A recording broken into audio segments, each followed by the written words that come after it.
welcome back. This is the night 4 of the Synergy 766 build. I'm hoping to put the final touches on this bird tonight. Aside from the actual head setup, I'll do that on my own. That's not it's not important to the review of the actual frame. Hoping to get the last few odds and ends and the tail built tonight, and then do the setup tomorrow while the videos are processing. And hopefully, if the weather cooperates, maiden this bird this weekend. The very next step in our manual, again, we are following the manual to the T. We left off, we had the rotor head completely assembled and the swash links created. The next step in the manual is the pitch links. Now, I do want to point out that the 41 millimeters recommended spacing on these pitch links is a guideline that was obtained by Matt and a few of us doing the alpha kits. Figuring out where everyone started with the same 21.5 millimeters on the swash and then adjusted the pitch links to be relative to our particular servos. You know, not all servos have the exact same height, so swash is going to ride a little bit lower, a little higher. So if your 41 millimeters is a starting point, and you'll adjust from there, it's no big deal. As long as the swash is level and the swash travel is at the swash links are at 21.5 millimeters, the swash is going to be in the middle of the travel, and the pitch links will be what they are. 41 is just a starting point. Don't get too bent up on it. And with that in mind, I did take my calipers and I zeroed them out and ran them out to 41 millimeters exactly. And I'm going to create the pitch links the exact same way I did with the swash links. These are also turnbuckles. They have the same ridge denoting the left-hand thread side. It's going to be real nice to get these exactly to 41 millimeters and go from there. So I'm going to cut the camera and make up my pitch links, and we'll be right back. There you have it, 2 pitch links. Inside space at 41 millimeters on the dot. Again, that's just a starting point. When we put everything on the head and do the actual head setup, you'll adjust these. There's really cool, and I'll show it to you in a little bit when I put the frame back up on here, but the one of the new additions to the Synergy 766 head are 0 pitch marks on the head. So, and we tested these with the alpha kits. They're extremely accurate. So it becomes real easy to first level your swash at the very stage in your flybarless unit, and then use those 0 pitch marks to fine tune your head. And then if you pay attention when you're snapping the links on the pitch to get the left-handed thread sides in the same orientation either way, adjusting the pitch links will be uniform. So rotate, turning them the same direction on both links will make the same kind of adjustment. This makes it a little extra second. Put them on, snap them on the same orientation will save you a few pieces of headache. Now, if I remember correctly, the very next step is to start building the tail, starting with the torque tube and the torque tube bearings. So I'm going to stop the camera and change things around a little bit because the boom is pretty long on this bird, and get set up so I can start showing you the tail parts. Alright, as you can see, I've got the tail parts all laid out for me. The 766 does have a larger outside diameter boom, so a few things had to get a little bit bigger. First and foremost, you might notice the first piece, another piece of functional bling. Rather than the standard plastic control rod guides we've used in the other Synergy kits, we now have a nice aluminum guide with a 2mm bolt to clamp it, with a Delrin insert for the control rod to go through. It's very nice, very functional, looks really good on the model. Due to the increased length of the boom, Matt has opted to go with 3 torque tube bearings. Now each of these holders has a bearing preset in it with a rubber O-ring already on it. There are 3 of these. Just like with any other model, the actual distance between these bearings on the torque tube is not important, as long as the distance between them is not equidistant. You want to break up the distance, have them unequal distance lengths apart to help cut down the chance of harmonic vibrations. So I'm going to use a medium CA. You got to be really careful with CA. You don't want to let it wick up into these bearings. I like using the medium CA here because I can control it a little better. Let it partially cure before I even put the bearing in place. Talk about that in detail later. The tail box itself has not changed a whole lot other than getting bigger, obviously to accommodate the larger Mod 1.25 gears. These are larger and more teeth count. We'll go into that in detail in a minute. But the biggest change to the tail box is Matt has redesigned the tail bell crank. He put a lot of time and thought into this bell crank, worked with the ratio, took his experience with other models, and optimized the geometry of this tail bell crank to really increase the efficiency of the tail performance and throws. I think you're going to really like your Flyboss units are going to love the tail numbers with this guy. And again, the 766 comes standard with the metal tail pitch slider that was first introduced with the E7 SE, and uses a 6mm output shaft on the tail. I'll go into that in a little more detail when I break that down in a minute. The tail hub and grips have not changed. It's a standard hardened steel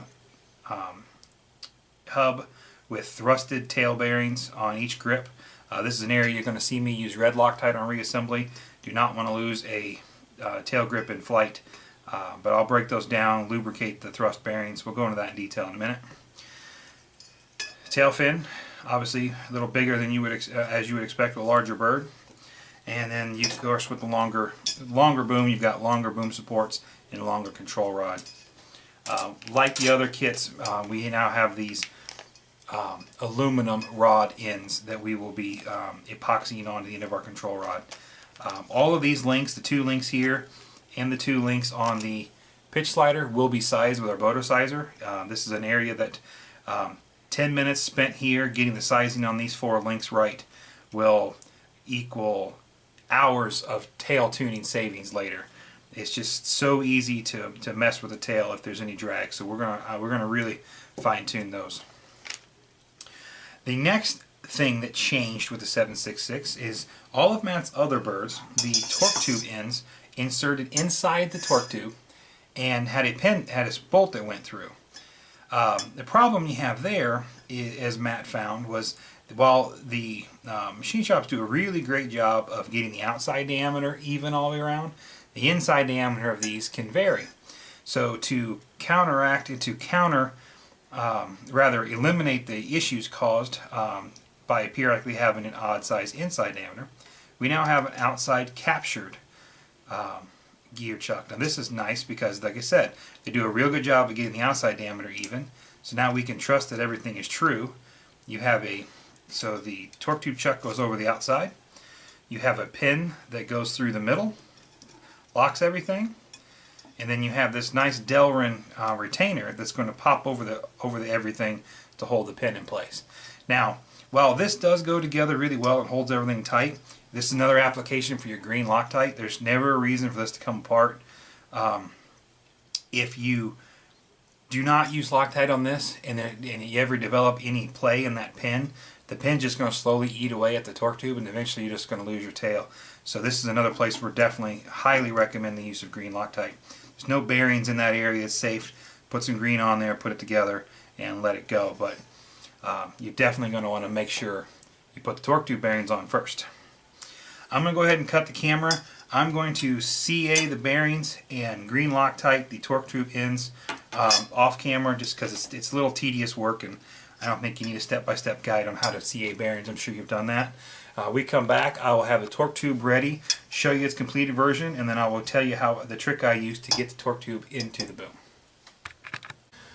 Welcome back. As you can see, I've got the tail box completely torn down here. Off camera, I did a little prep work on some of the parts that require epoxy. Those are setting up. I will circle back to those after they've had plenty of time to cure. I will get those in. I will show you what I did, I promise. But while that's curing, I wanted to move on, get a little work done. As you can see, I've completely dismantled this tail box. All the parts and pieces are pretty straightforward from any other Synergy kit. You have a one-piece center tail hub. Now this is a new gear for the 766. This is a massive 24 tooth mod 1.25 Delrin CNC cut mushroom gear and corresponding 24 tooth bevel gear. Like all other Synergy kits, we talked about it before, there is a counter pin that goes through the bevel gear through the output shaft that retains the bevel gear, as well as a set screw that goes in the end of the tail shaft to retain the pin. I strongly recommend you tear it all the way down like I did, so that you can take your set screw and run it through the complete travel, just to make sure. That's a couple of pretty small holes they have to drill and tap. You want to be sure that there's no chips or machine debris in that travel, that set screw, or it could impede its ability to hold that pin. There's a lot riding on that pin. You want to make sure you do everything you can to help it out. Now, there are a couple of shims that go on either side of the spacer. The shims are nice because depending upon how your gear wears, you may need to adjust the mesh.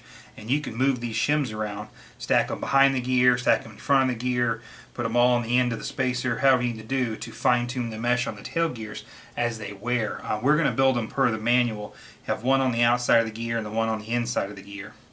And check the mesh there. But those shims are meant to be relocated as necessary to properly adjust the mesh. It's a nice feature that Matt gives you, so you can from the factory fine tune the mesh of the tail box if you don't like the way it's going. The side plates have radial bearings built into them. These are machined, pre-fit. The bearings are press fit. There's no need to really take them out. Just do your typical look them over, make sure everything is spinning freely and everything's in good shape.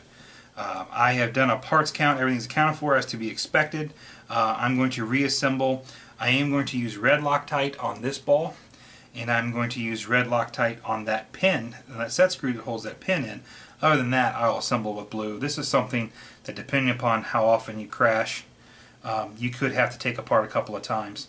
So you don't want to use red unnecessarily.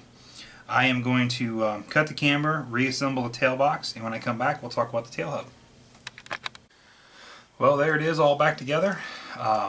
As I expected, the shims in the stock locations, one on the outside of the gear, one on the inside of the gear, work great. Mesh is good, just a tiny little bit of lash there. Everything feels very smooth.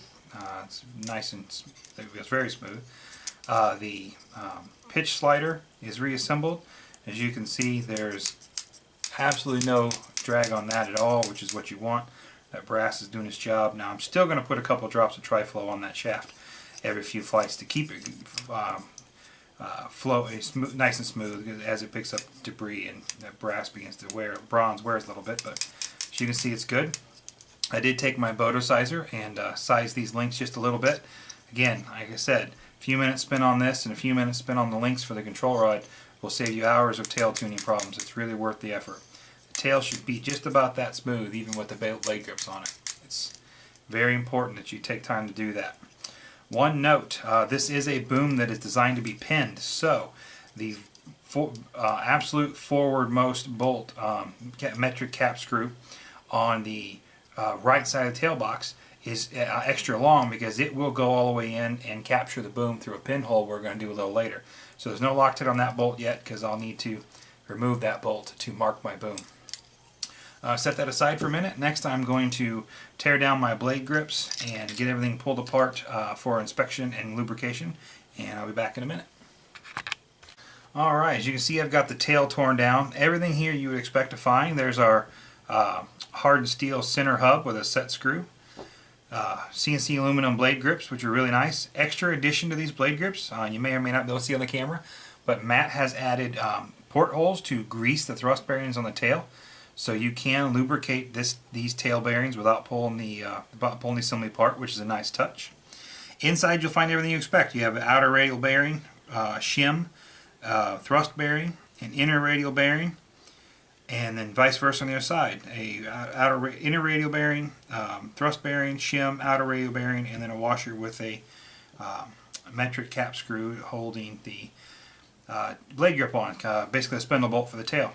Nothing super critical here, no reinventing the wheel. This is this is the same tail hub that has proven to be a absolute workhorse on the rest of the Synergy models, so we reused it. These parts are shared with the other models, so if you have more than one Synergy kit, you can stock these bearings and extra parts and be good for a couple of builds. I'm going to, as before, all my swash balls and pitch link balls will be reaffixed with red Loctite. I will use my Bodo lube on the thrust bearings and assemble the tail pitch. I'm actually going to use red on these tail pitch spindle bolts. You do not want to lose a blade grip in flight, so drop a red on that just to be safe. It's not an overly large bolt. Breaking that loose shouldn't be too bad. I'm going to lubricate and rebuild off camera. When I come back, I'll have a completed tail box, and we'll talk about what's next. Alright, there it is. Tail box complete. Nice and smooth, very, very little drag on that tail box. I like the way that feels. Everything is nice and smooth, there's no binding. That's going to be a really well performing tail.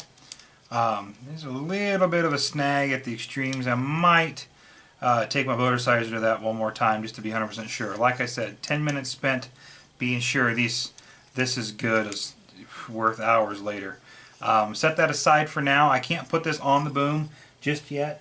My epoxy hasn't had enough ample time to cure, so we're going to deviate from the manual slightly. The manual has us putting this on next, as well as the control rod and the boom and control rod supports, but the epoxy is still curing on those, so we're going to circle back to that and give that a little more time.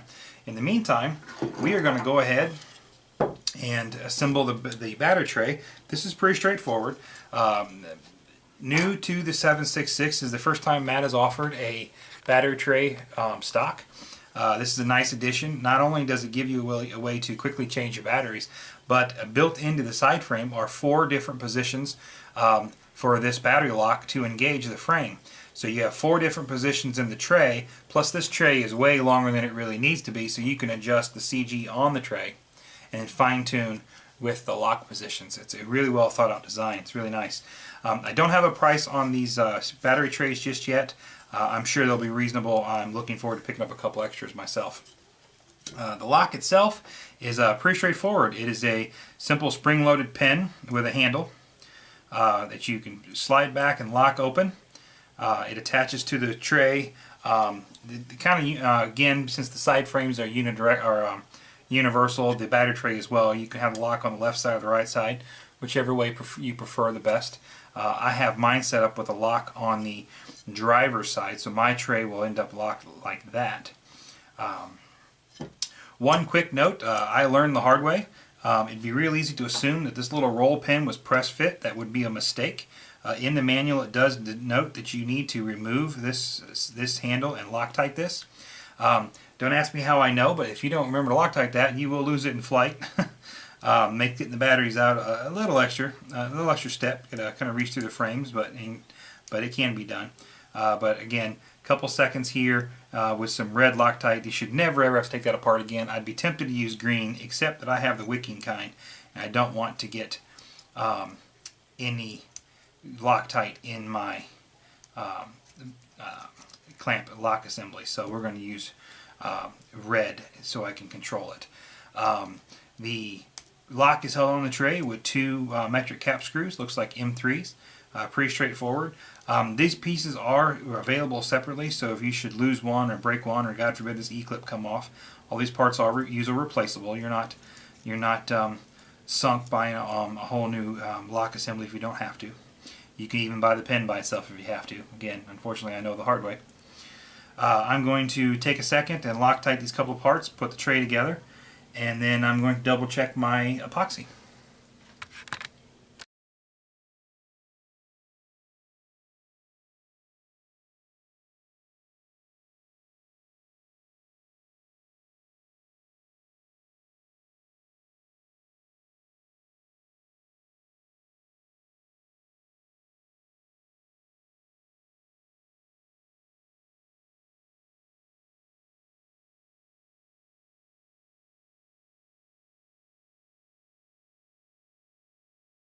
There it is, pretty straightforward.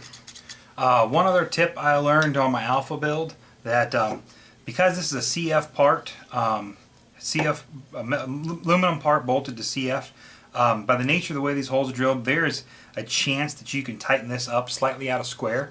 And if this lock pin is at all out of square, it could impede the performance of the lock coming through the frame. So if you first time you put this frame in, this battery tray in your frame, if it feels like the lock is not going through the holes, you probably just need to loosen these, adjust the squareness a little bit, and lock it back down. You'll be good to go. This is battery tray has been proven to be a very welcome addition to my Alpha Bird. I have really enjoyed having the ability to pull the battery trays so quickly. This is a much appreciated addition to the kit. I'm glad Matt put that in. So for now, we are as far as I can go right now. I'm going to let the epoxy cure a little bit. So I'm probably going to stretch this into a night 2 part 4 really small video we'll come back to here in a little bit. I just want to give the epoxy every chance to cure completely. So I'm going to wrap that up here for now, and we'll be back shortly. Alright, our epoxy is finally set up enough to work with here. So I'm going to show you some of the stuff I did off camera. Epoxy, I give it a good half hour, 45 minutes before I try to do anything with it. So this has been nearly an hour, so we're definitely good. Here's a trip I picked up from Tony Whiteside. I don't know if he came up with it or if he learned it someplace else, but you know, when you're epoxying or JB welding on these control rod ends, they're captured on both ends. There's air in this control rod, so if you put the control rod end on this end and then flip the rod around and try to put the other one on, pressure just going to push the other one off. So you install one, get a good layer of epoxy on there, fill the cup up, put it on, and then you use a piece of duct tape to hold that end in place. Flip it over, do the same with this one. Let it cure. The duct tape comes off really easy. Now you have a nice clean. You know your rod end is on all the way. Epoxy's had plenty of time to cure. Do the same thing with the other side. As you can see, the duct tape comes off very clean, nice and easy. Piece of cake. Now one thing I did do, this is simply personal preference, I've learned over the time. These control rod ends are a bit snug over the control rods. Excuse me, the control rod guides are a little snug over the control rod ends. They will go over with a little bit of effort. I find that on an initial build, it's easier just to put them on, eyeball where the Teflon shrink wrap goes, and then epoxy on the ends. It's just a little bit easier. No sense in fighting with it, you don't have to. Let's talk about this epoxy, excuse me, not epoxy, this Teflon shrink wrap real quick. I know guys that use it and some that don't. I've done it both ways. Basically what you've got here is without this little piece of Teflon shrink wrap, there's a lot of play. The shaft, the control rod has a lot of movement in the guide. The Teflon helps eat up that extra slop, keep the rod nice and square, but since it's Teflon, the Teflon slips over the Delrin insert on that control rod holder very, very easy. The trick to Teflon is if you overheat it, it will get sticky instead of slippery. So use your heat gun on low, start in the middle and work your way to the ends, get all the air bubbles out, and let it cool completely before you try to slide the control rod end over, or you could burr up the ends. As you can see, mine's installed very easily. The movement is good. I just held the control rod up to the boom and eyeballed kind of sort of where the rod ends are going to be. The nice thing about this is they don't have to be exact. The Teflon is over 3 inches long. You've got 3 inches. The rod only moves about that far. So you've got nearly 3 inches of adjustment to get the control rods exactly where you like them. So eyeball the Teflon is plenty. So now we are ready to put our control rod ends links on. Again, we are going to run those in, size them. As far as the length on the shaft, I recommend you run it down about halfway on both sides. Put the control rod on the helicopter, mount the boom, go through your flybarless endpoint checks, and then adjust with the flybarless system sending center to the rudder, which happens on most rudder setup pages. You can then adjust the length of these rods, of these ends rather, to get the tail bell crank centered. It's not overly complicated. It takes a little bit of trial and error, but it's not too bad. Also, off camera, I epoxied on my boom support ends. Now, a little trick I did here, and I do apologize, I forgot to film it or even picture it. What I do for these is I temporarily mock up the boom. I put the torque tube's not even in it, tail rod, the boom, tail box isn't on it. I actually put the boom in the boom clamps. Slide on the actual rear boom clamp, get the epoxy going, and then bolt the supports to the helicopter. Let them sit in their final positions to cure. That way you know that the tension, you tighten this down on the boom, you tighten up the front boom clamps, The ends can't slide out, and they're going to be held square because it's tight. It's actually bolted up in place. Neat little trick. Helps keep everything square. The control rod's even lengths, and there's no going after the fact going, crap, one of these control rod ends slipped off on me. It's a really neat trick. I don't remember where I picked it up. Probably on HeliFreak, but it works extremely well. One more thing, it's going to be kind of hard to see on the camera. With the 766, Matt has begun including the set screws that you need. It's a 3x12, rather it might be even 3x16 set screw that you can use to take your 7/64 drill bit and drill out this pilot hole in the control rod end, excuse me, the boom support end, and insert these set screws on all four ends. That effectively nothing, it quite literally pins the boom support. So even if your epoxy were to get weak, this pin is going to keep it from coming apart on you. Don't rely on the pin exclusively. You need the epoxy, otherwise you're just going to slowly eat away at the carbon fiber with the forces on that set screw through the carbon fiber control boom support rod. But it's nice insurance to keep the epoxy extra strong. And then once you've got those holes drilled and pinned, you can take them off the helicopter because they can't go anywhere. You can let it fully cure and sitting on the bench and move on with your project. So with that, we also finished up the tail box, and I went ahead and put the tail box on the helicopter, on the boom. The torque tube slides down inside the boom real easily, nice and smooth. The best way to tell if your torque tube is doing well and your bearings are straight is if you rotate the tail rod. The torque tube end should stay centered in the boom. If you see this wobbling, that's a fair indication that you've got either a bent torque tube, or more than likely, if it's a small wobble, one of your torque tube bearings is actually C8 on, kind of canted a little bit, which can cause some vibrations. As you can see, this one is perfectly straight, looks great. See, the CA on those bearings has had over an hour to cure, so it's fully tight. I've got no resistance. It did a good job keeping the bearing, CA out of the bearing. The torque tube is ready. I'm going to cut the camera. I'm going to put the control rod ends on, pre-size them with my boto sizer. I'm going to put the boom clamp on, and then I'm going to try to position the camera so that you can actually see the helicopter in its entirety. We're getting close. Well, there you have it. That's kind of what she looks like. The control rod, again, these boom clamps, I'll talk about those for a second. This little 2mm bolt, you do not need to cramp this down. The purpose of this bolt is just to make it difficult to move the control rod. You got to remember there aren't a lot of side-to-side forces on this, just in and out. If you try to tighten that bolt to the point where it is impossible to move this clamp, that little 2mm bolt is going to break. It just needs to be snugged down so it's discouraged in moving. It takes a little effort to move. It just takes a little bit of snug. You don't have to go crazy on it. I've just eyeballed these for now. When I actually get them on the helicopter and get the boom on in my flybarless setup, I will fine-tune the position of the links. But that's basically how the boom assembly looks. Now I'm going to stop. I am going to fully assemble the helicopter, put the boom on, put the boom supports on, and then talk about the side plates. It gets a little bit tricky because the helicopter is kind of big, and you have to put the boom on before you do the side plates.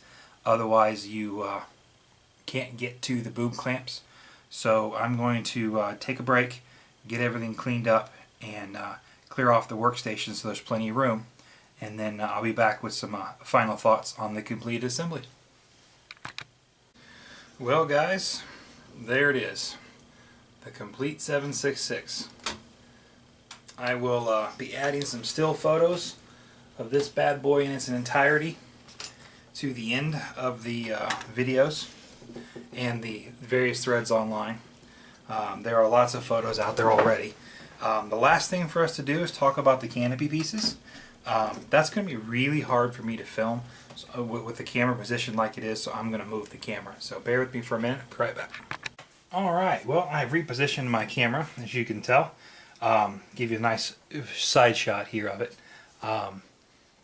apologize for the mess behind it. I've been making quite a mess building this helicopter, and it's a lot of fun, so I haven't stopped to clean.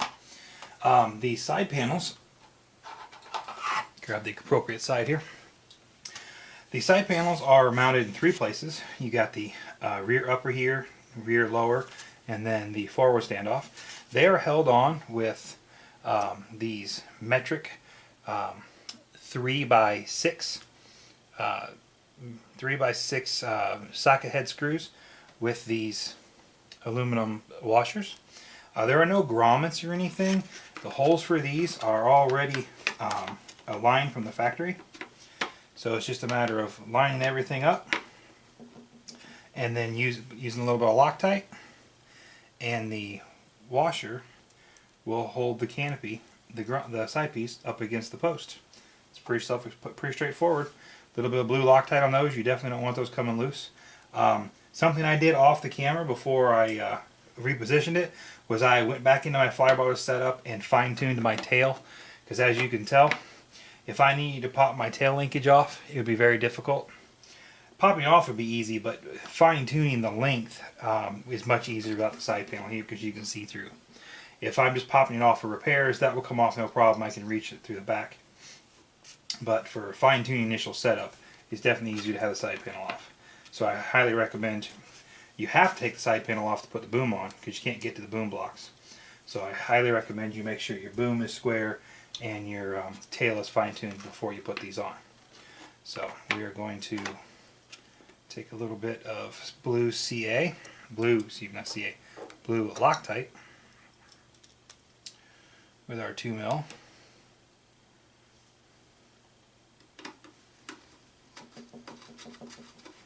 And we're just going to snug them up.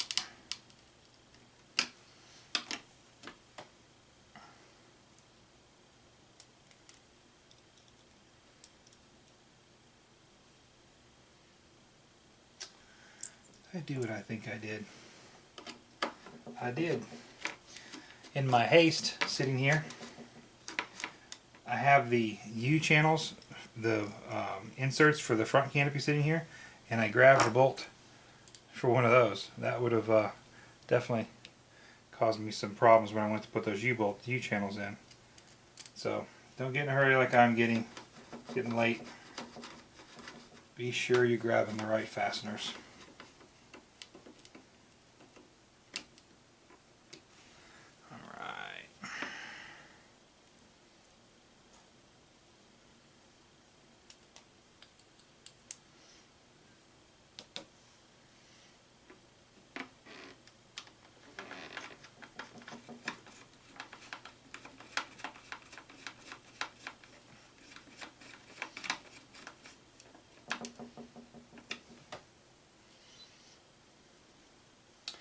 These side panels are a very welcome addition in my book. It's a nice clean look.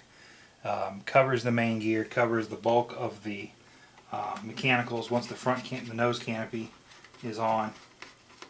Gives a very distinct look and adds just enough color to the side to really make it pop in the air. It's a very clever design. Glad Matt stuck through it.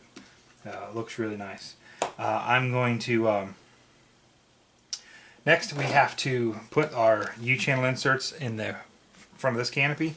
This is a design that was pioneered with the N7 and has really stuck. The front holes are slotted. They correspond with a key on these side channels, so they cannot rotate. Just like with the battery tray though, you are putting a metric cap screw into Delrin. You need to be very mindful that you do not over tighten that. It'd be very easy to take this 1.5mm bolt driver, 2mm driver, and over tighten and strip out this Delrin insert. This is another place that a little CA to help guide things may not be, to help lock things in place may not be a bad idea. If done properly though, channels aren't too bad. Just got this little 2mm bolt with a nice big fat washer. The washer eats up the space on the other side, so it's pressing against the canopy. You know, get a play around, make sure you get the key lined up with the channel. That'll become critical for making the canopy go on and off easier. If you're having trouble getting this canopy nose on, my guess is you probably have those U channels clocked wrong. So double check that. Next, we are going to have to take our canopy reamer. These holes are not going around here somewhere else. We're going to take our canopy reamer and we are going to adjust the holes here to make room for the grommets. These do not come from the factory 100% pre-sized correctly. That's because you can use this hole to adjust the fit of the canopy a little bit. So I like to take the inserts off. Be a little bit of a challenge. I left my battery in the tray. And put the canopy on the front.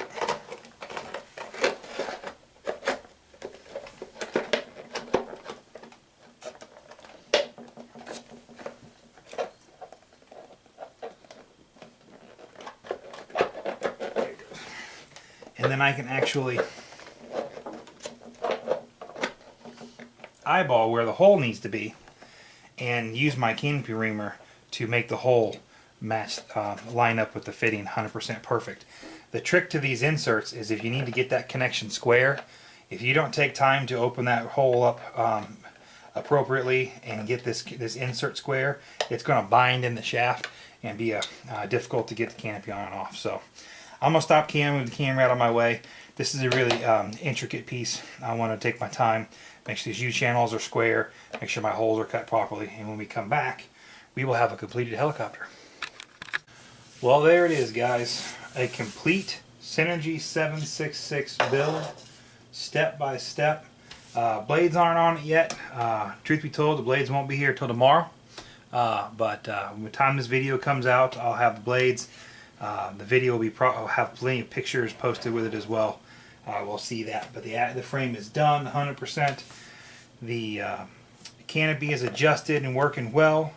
The side panels are on. It is an absolutely beautiful helicopter. This is my 12S bird. The alpha kit I built is a 14. I am truly looking forward to flying this bad boy back to back with the 14 cell. It's been 4 days, and if I'm remembering correct, a total of 6 videos, maybe 7. I apologize they went a little longer than I'd hoped for, but there's some things you can't cut corners on. You got to go in the detail. I'm going to wrap up the build video now, and we will talk about overall setups and whatnot when the videos are processed. Thank you for following along. I hope these videos have been helpful. Feel free to send me messages. I am on most forums as Chris Sexton. You're certainly welcome to send me comments through YouTube. I will answer them as I can. Easiest way is probably to find me on Facebook as chris.sexton.rc or on the Synergy main support forum as Chris Sexton. Again, this is Chris Sexton with Team Synergy, and thanks for tuning in.